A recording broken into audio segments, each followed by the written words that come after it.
Hello बच्चों, राम राम सभी को। आपका स्वागत है मेरे चैनल एमपी डिजिटल एजुकेशन पर। आज हम बात करने वाले हैं कक्षा 8 के विज्ञान विषय का दूसरा अध्याय अदृश्य जीव व जगत। इस वीडियो में अपन फुल कॉन्सेप्ट एंड एक्टिविटी करेंगे। PYQ and chapter breakdown, PYQ को समझेंगे और चैप्टर को ब्रेकडाउन करके समझेंगे और 100% एनसीईआरटी सॉल्यूशन है। तो चलो दोस्तों, आगे बढ़ते हैं अपने वीडियो में। आज हम इन सभी टॉपिक्स पर बात करेंगे। दूसरे चैप्टर के पेज नंबर 2 पे है लेंस और सूक्ष्मदर्शी का इतिहास। दूसरा है क्रियाकलाप 2.1 गोल पेंडे का फ्लास्क और क्रियाकलाप 2.2 प्याज की झिल्ली। तीसरा है प्याज की झिल्ली की कोशिका का विस्तृत रेखा चित्र में घटक। क्रियाकलाप 2.3 कपोल कोशिका और प्याज व कपोल कोशिकाओं की तुलना। अगला पॉइंट है कोशिका के 3 मूल भाग, झिल्ली कोशिका, द्रव्य केंद्रक व पादप वर्सेस जंतु कोशिका। अगला पॉइंट है कोशिकाओं के आमाप और संरचनात्मक विविधता, पेशी व तंत्रिका कोशिका। अगला है सजीवों में संगठन के स्तर, कोशिका, ऊतक, अंग। सूक्ष्मजीव परिभाषा, खोज एवं वर्गीकरण, जीवाणु, कवक, प्रोटोजोआ, शैवाल। अगला है क्रियाकलाप 2.4 तालाब का जल और 2.5 मृदा निलंबन तथा सूक्ष्मजीवों की पहचान। अगला है पर्यावरण स्वच्छता में सूक्ष्मजीवों की भूमिका, विघटन व खाद्य निर्माण। अगला है बायोगैस पर्यावरण मित्र ऊर्जा स्रोत के रूप में सूक्ष्मजीव। अगला है रसोई घर में सूक्ष्मजीव किण्वन यष्ट की भूमिका, लैक्टोबैसिलस और दही। अगला है राइजोबियम जीवाणु, नाइट्रोजन स्थिरीकरण और मृदा की उर्वरता। अगला है अभ्यास प्रश्नों 1 से 9 के पूर्ण वैचारिक समाधान और महत्वपूर्ण प्रोजेक्ट। तो अपन ने ये सारे टॉपिक्स पढ़ेंगे बच्चों, आज इस वीडियो में सभी कवर करेंगे पूरे अच्छी तरीके से। तो देखो, प्रवेश विचार क्या है। क्या आपने कभी सोचा है कि हमारे चारों ओर मौजूद हवा, मिट्टी, पानी और खबरों ऐसे जीवित प्राणी हैं जो लगातार कार्य कर रहे हैं, पर हमारी आंखें उन्हें देख नहीं सकती। इस अदृश्य दुनिया को देखने के लिए मनुष्य ने सूक्ष्मदर्शी या माइक्रोस्कोप का आविष्कार किया। चलो आगे बढ़ते हैं। सबसे पहले पढ़ेंगे अपन लेंस का विकास और इतिहास। मानव नेत्र केवल एक सीमा से बड़ी वस्तुओं को देख सकते हैं। सदियों पहले खोज हुई कि कांच का एक वक्रित कर्व्ड टुकड़ा छोटी वस्तुओं को आवर्धित कर सकता है। यह कांच का टुकड़ा मसूर की दाल लेकिन के दाने जैसा था, बीच से मोटा और किनारों से पतला, इसलिए इसे लेंस कहा गया। दूसरा है रॉबर्ट हुक और कोशिका की खोज। वर्ष 1665 में ब्रिटिश वैज्ञानिक रॉबर्ट हुक ने एक सरल सूक्ष्मदर्शी का आविष्कार किया। उन्होंने कॉर्क पेड़ की छाल के पतले टुकड़े को देखा तो उन्हें मधुमक्खी के छत्ते जैसी खाली कोठरियां या प्रकोष्ठ दिखाई दी। उन्होंने प्रत्येक कोष्ठ को कोशिका सेल कहा। लैटिन भाषा में सेल का अर्थ है छोटा कमरा। क्या है? छोटा कमरा। हुक ने अपने इन सभी अद्भुत परीक्षणों को अपनी सुप्रसिद्ध पुस्तक माइक्रोग्राफिया, कौन सी? माइक्रोग्राफिया में प्रकाशित किया। आगे है Latin Antony von Leeuwenhoek. Antony von Leeuwenhoek 1660 के दशक में डच वैज्ञानिक एंटोनी वॉन ल्यूवेनहॉक ने बहुत ही परिष्कृत और उच्च आवर्धन क्षमता वाले लेंस बनाए। वह सर्वप्रथम जीवित कोशिकाओं जैसे जीवाणु, बैक्टीरिया और रक्त कोशिका आरबीसीएस को देखने वाले व्यक्ति बने। इसी महान खोज के कारण सूक्ष्म जैविकी का जनक, फादर ऑफ माइक्रोबायोलॉजी कहा जाता है। किसे?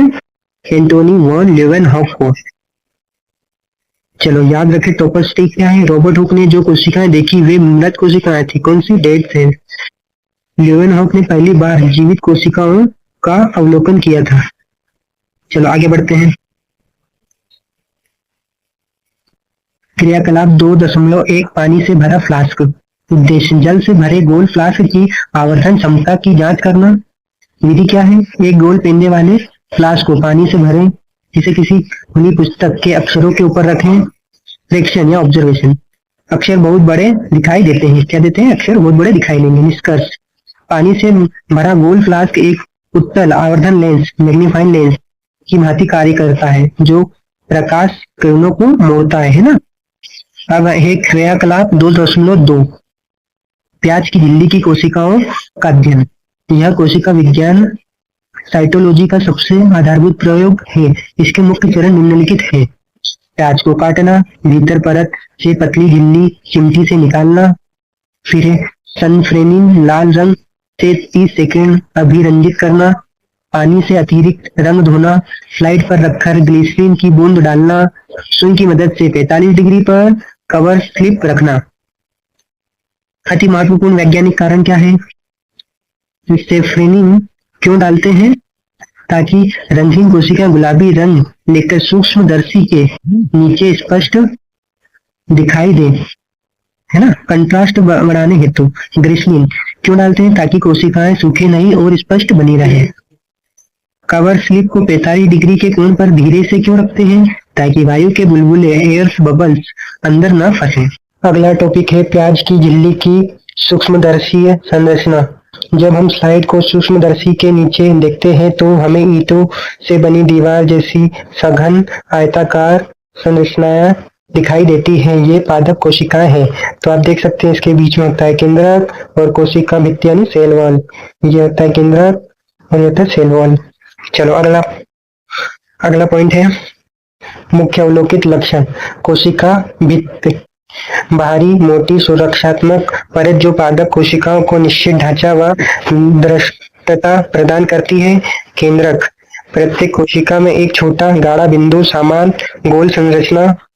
कोशिका द्रव्य या साइटोप्लाज्म कोशिका में भरा हुआ पारदर्शी द्रव्य।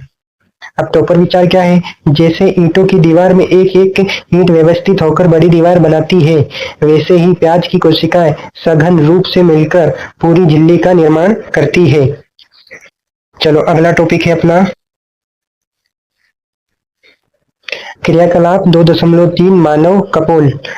चेक कोशिकाओं का अध्ययन। विधि साफ पानी से कुल्ला करें। एक साफ टूथपेस्ट के कुंद यानी ब्लुंट सिरे से गाल के भीतरी हिस्से को धीरे से खुरचे पदार्थ को स्लाइड पर रखकर पानी की बूंद और मिथाइलिन ब्लू की एक बूंद मिलाएं। 1 मिनट बाद ग्लिसरीन की बूंद डालकर कवर स्लिप रखें और अतिरिक्त ग्लिसरीन हटाकर सूक्ष्मदर्शी से देखें। तो यह उसका चित्र है। गहरा नीला केंद्रक यानी न्यूक्लियस, कोशिका झिल्ली या सेल मेम्ब्रेन। तुलना पादप कोशिका प्याज और जंतु कोशिका कपोल। तो लक्षण क्या है? लक्षण है आकार। प्याज की कोशिका में है निश्चित आयताकार होता है ये, और कपोल कोशिका में होता है अनियमित बहुभुजाकार होता है। और कोशिका भित्ति उपस्थित होती है पादप में और जंतु में एब्सेंट होती है। केंद्रक की स्थिति परिधि की ओर और जंतु में लगभग केंद्र में। चलो आगे बढ़ते हैं। अगला है कोशिका के 3 मुख्य मूल भाग, 3 बेसिक पार्ट्स। प्रत्येक कोशिका मुख्यतः 3 घटकों से मिलकर बनी होती है। पहली है कोशिका झिल्ली या सेल मेम्ब्रेन। यह कोशिका के अंगों को घेरे रहती है। यह संरंध्र होती है। प्रकार्य आवश्यक पोषक तत्वों के प्रवेश और अपशिष्ट पदार्थों के निकास को नियंत्रित करती है। दूसरा है कोशिका द्रव्य या साइटोप्लाज्म। यह झिल्ली और केंद्रक के बीच भरा अर्ध तरल जेली जैसा पदार्थ है। और प्रकार्य कार्बोहाइड्रेट, प्रोटीन, वसा, खनिज, लवण यही होते हैं। अधिकांश जैव प्रक्रम यानी बायोलॉजिकल प्रोसेस इसी के भीतर होती है। तीसरा है केंद्रक न्यूक्लियस, मध्य में स्थित गोल संरचना जो पतली झिल्ली से ढकी होती है। प्रकार्य है कोशिका की सभी गतिविधियों तथा वृद्धि को नियंत्रित करता है। कंट्रोल सेंटर न्यूक्लियस होता है। एक सोपान ऊपर लवक यानी प्लास्टिड। पादप कोशिकाओं में उपस्थित छड़ाकार रचनाएं। हरित लवक क्लोरोप्लास्ट में क्लोरोफिल होता है जो प्रकाश संश्लेषण या फोटोसिंथेसिस करता है। रसधानी पादप कोशिकाओं में एक बड़ी केंद्रीय रसधानी होती है जो दृढ़ता प्रदान करती है तथा अपशिष्ट हटाती है। जंतुओं में यह अनुपस्थित या बहुत छोटी होती है। अगला टॉपिक है कोशिकाओं के आकार और संरचना में भिन्नता। क्या सभी कोशिकाएं गोल होती है? नहीं, कोशिकाओं का विशिष्ट आकार और संरचना उनके द्वारा किए जाने वाले विशिष्ट प्रकार्यों यानी फंक्शन से संबंधित होती या होता है। पेशी कोशिका यानी मसल सेल्स।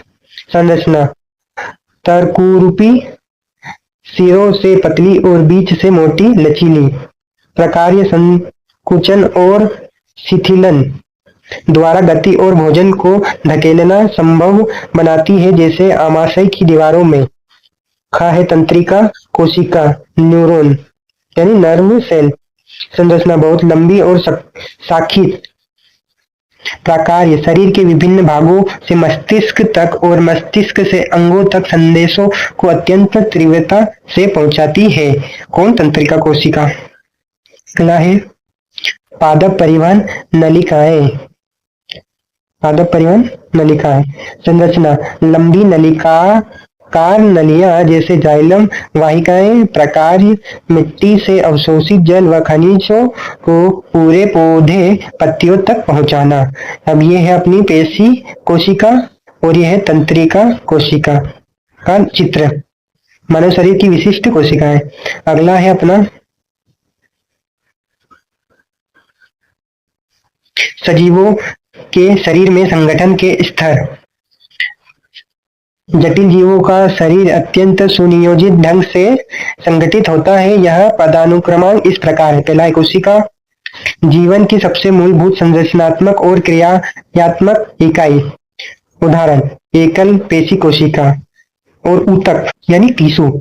समान रूप, उत्पत्ति और कार्य वाली कोशिकाओं का समूह। उदाहरण पेशी ऊतक यानी मसल टिश्यू। तीसरा है अंग ऑर्गन। विभिन्न प्रकार के ऊतक मिलकर एक विशिष्ट अंग बनाते हैं जो एक विशेष कार्य करता है। उदाहरण आमाशय, स्टोमच या हृदय हार्ट। चौथा है अंग तंत्र ऑर्गन सिस्टम। कई अंग मिलकर एक प्रमुख जैविक कार्य संपन्न करने के लिए अंग तंत्र बनाते हैं। उदाहरण पाचन तंत्र, डाइजेस्टिव सिस्टम या तंत्रिका तंत्र। पांचवा है जीव ऑर्गेनाइज। सभी अंग तंत्र मिलकर एक क्रियाशील संपूर्ण जीव का निर्माण करते हैं। उदाहरण मनुष्य, कोई कुत्ता या आम का पेड़ आदि। जीवन की शुरुआत। सभी बहुकोशिकीय जीवों मल्टीसेलुलर ऑर्गेनिज्म का जीवन एक एकल कोशिका अंडे जाइगोट से आरंभ होता है। यह अंडा बार बार विभाजित होकर लाखों कोशिकाओं वाला पूर्ण विकसित जीव बनाता है। अगला है सूक्ष्म जीव क्या है या माइक्रो ऑर्गेनिज्म क्या है। परिभाषा वे सजीव जो आकार में इतने छोटे होते हैं कि उन्हें बिना किसी यंत्र सूक्ष्मदर्शी के नग्न आंखों से नहीं देखा जा सकता सूक्ष्म जीव कहलाते हैं। आवासीय कहाँ रहते हैं? ये सर्वव्यापी है। हवा, पानी, मिट्टी, अत्यधिक गर्मी, झरनों से लेकर बर्फीले ठंडे क्षेत्रों और हमारे शरीर के अंदर भी पाए जाते हैं।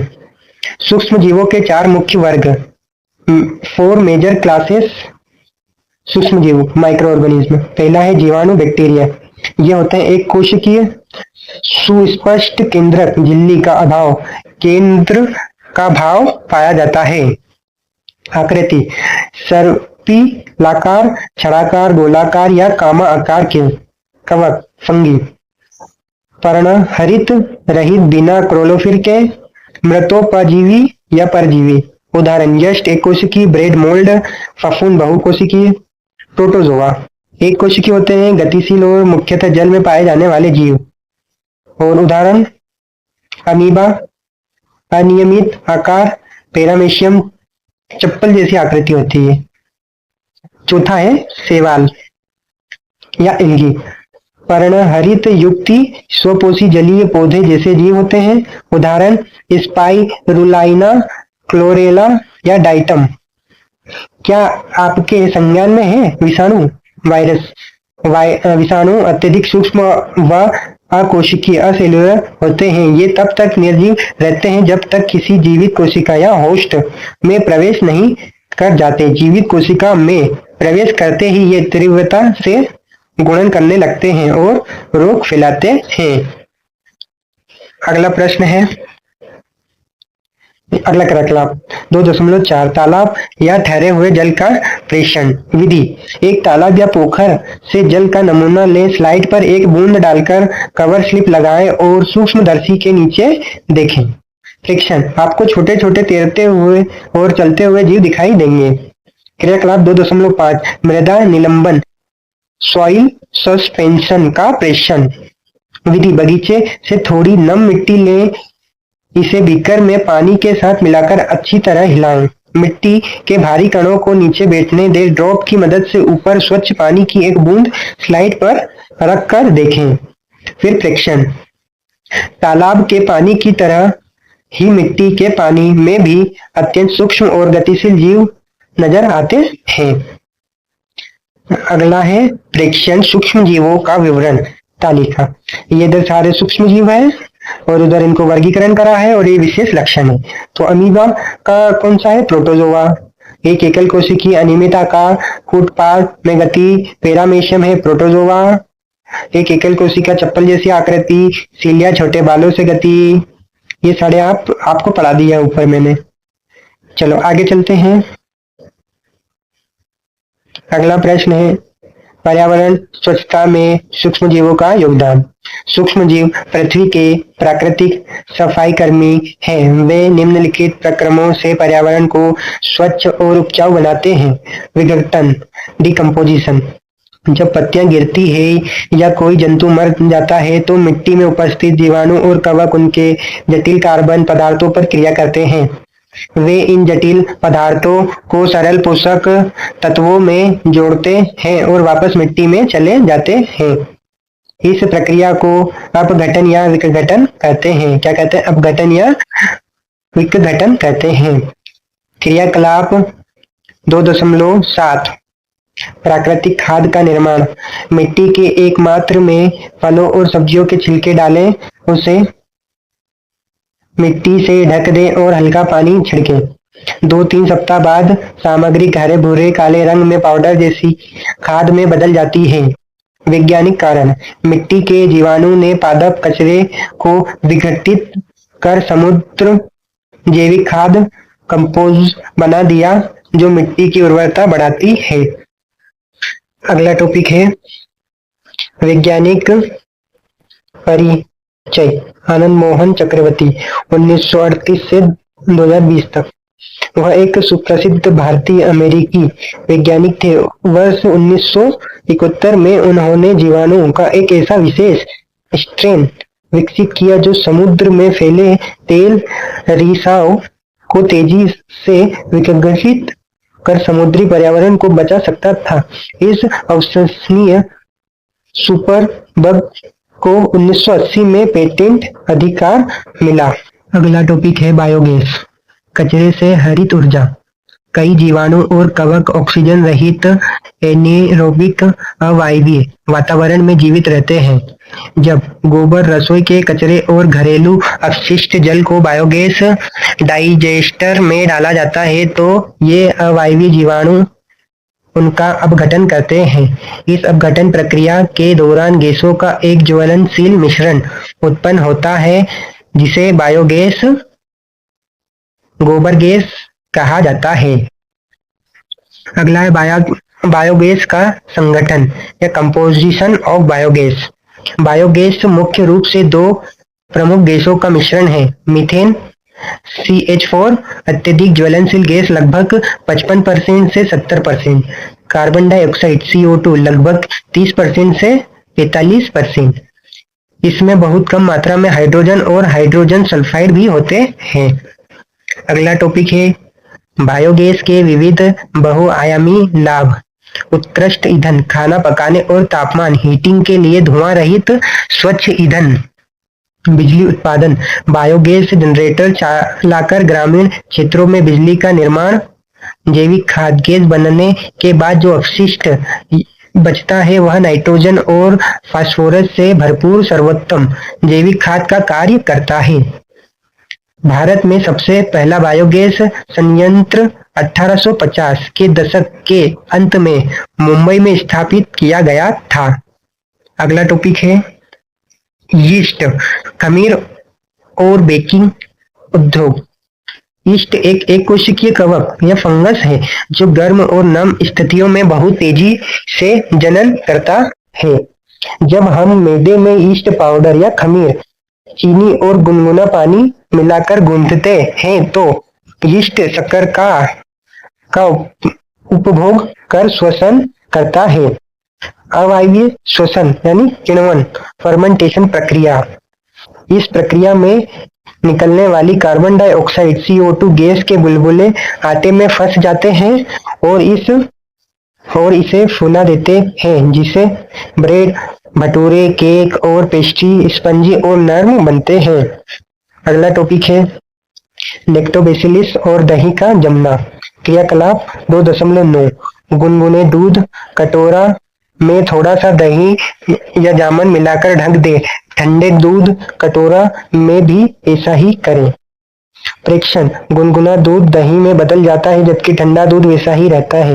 वैज्ञानिक कारण दही में लैक्टोबैसिलस जीवाणु प्रचुरता में होते हैं। वे दूध की लैक्टोज शर्करा को लैक्टिक अम्ल में परिवर्तित करते हैं जो दूध के प्रोटीन को जमाकर दही बनाता है। ये जीवाणु 30 डिग्री सेल्सियस से 40 डिग्री सेल्सियस के अनुकूल गुनगुने तापमान पर ही गुणन कर पाते हैं। अत्यधिक ठंडे फ्रिज में निष्क्रिय हो जाते हैं। अगला टॉपिक है अपना राइजोबियम जीवाणु। यह जीवाणु सहजीविता सिम्बायोसिस का एक उत्कृष्ट उदाहरण प्रदर्शित करता है। यह फलीदार पौधे जैसे मटर, सेम, सोयाबीन और उड़द की जड़ों में छोटे छोटे गांठें, जिन्हें मूल ग्रंथियां रूट नोडल्स कहते हैं, बनाकर निवास करता है। यह है जड़ और ये छोटे छोटे जीवाणु, इनको क्या कहते हैं? राइजोबियम या जीवाणु युक्त। अगला है nitrogen cycle in plants. Nitrogen fixation. वायुमंडल में लगभग 78% नाइट्रोजन गैस है, परंतु पौधे इसे सीधे गैसीय रूप में अवशोषित नहीं कर सकते या पाते हैं। राइजोबियम वायुमंडल की नाइट्रोजन को अवशोषित करके उसे घुलनशील नाइट्रेट यौगिकों में परिवर्तित कर मिट्टी में छोड़ देते हैं। पौधे इन नाइट्रेट्स को जड़ों के द्वारा अवशोषित कर प्रोटीन बनाते हैं। इसके बदले में पौधा राइजोबियम को भोजन और आश्रय देता है। फसल चक्रण। किसान एक फसल के बाद फलीदार फसलें उगाते हैं ताकि मिट्टी में नाइट्रोजन की प्राकृतिक पूर्ति हो और महंगे रासायनिक उर्वरक न खरीदने पड़े। अगला है जिज्ञासा बनाए रखें पाठ्य पुस्तक अभ्यास समाधान। अब है प्रश्न। अगले प्रश्न, पहला प्रश्न है कोशिका घटकों का वर्गीकरण। केवल पादप कोशिका में कोशिका भित्ति, हरित लवक, क्लोरोप्लास्ट। केवल जीवाणु कोशिका में केंद्र काब या न्यूक्लियोइड। तीनों कोशिकाओं में समान कोशिका झिल्ली, कोशिका द्रव्य। परख नली प्रयोग, आनंदी का परीक्षण। सही उत्तर है यीस्ट ने शर्करा का किण्वन करके अवायवीय श्वसन द्वारा कार्बन डाइऑक्साइड गैस उत्पन्न की, जिससे गुब्बारा फूल गया। चूने के पानी की जांच। आनंदी यह जांचना चाहती है कि उत्पन्न गैस CO2 है या नहीं। यदि गैस चूने के पानी को दूधिया कर देती है तो सिद्ध हो जाता है कि वह कार्बन डाइऑक्साइड गैस ही है। तीसरा है गेहूं बनाम सेम का किसान। सेम एक फलीदार फसल है जिसकी जड़ों में सहजीवी राइजोबियम जीवाणु होते हैं जो प्राकृतिक रूप से मिट्टी में नाइट्रोजन स्थिरीकरण कर देते हैं। इसलिए सेम के खेत में नाइट्रोजन समृद्ध उर्वरक डालने की आवश्यकता नहीं पड़ती है। चौथा प्रश्न है स्नेल का गड्ढा परीक्षण। वह यह जांचने का प्रयास कर रही है कि सूखे पत्तों, उचित कार्बन नाइट्रोजन अनुपात और नमी नियंत्रण के मिश्रण से अपघटन की दर तेजी से बढ़ती है या नहीं। गड्ढा का में तेजी से और बेहद खाद बनेगी। पांचवा प्रश्न है सूक्ष्म जीवों की पहचान। आंत में सहायक जीवाणु जैसे लैक्टोबैसिलस, ब्रेड को फुलाने वाला यीस्ट या खमीर कवक, मूल ग्रंथियों में रहने वाला राइजोबियम जीवाणु। प्रोजेक्ट का आपका क्या हो सकता है? किण्वन पारंपरिक भोजन। भारत में ढोकला, इडली, डोसा का घोल, कांजी और जलेबी बनाने का खमीर पारंपरिक किण्वन फर्मेंटेशन का सर्वोत्तम उदाहरण है, जो लैक्टोबैसिलस जीवाणु और प्राकृतिक जंगली यीस्ट की मदद से तैयार होते हैं। चलो दोस्तों, इसी प्रकार आपकी स्लाइड और दूसरा अध्याय कंप्लीट हो गया है। आपको वीडियो अच्छी लगी तो लाइक करें, शेयर करें और सब्सक्राइब करें। धन्यवाद। राम राम सभी को।